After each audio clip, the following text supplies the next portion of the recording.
Hello everyone! Dito pa ako ngayon sa bahay. Prepare muna ako bago mag-work. At saka si Aricon. Tapos na siyang kumain. Tawag na to. Ngayon taon work na kami.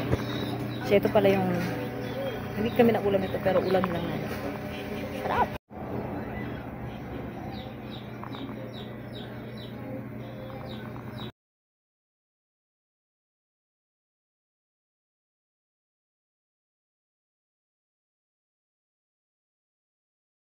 Ang sarap.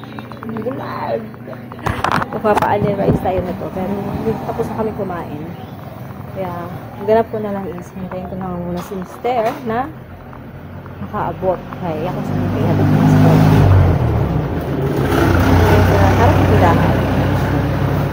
Sa tindahan, nilalay.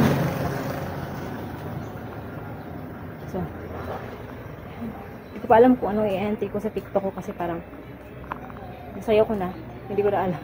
Baka ma-strike tayo ni Lolo Meta. Hindi ko alam kung bakit.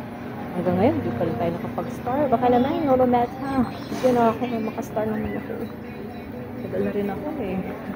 Halos araw-araw na. Pero parang masama na yata si Meta sa akin. Yan lang muna for now. May hanesi here. Bye!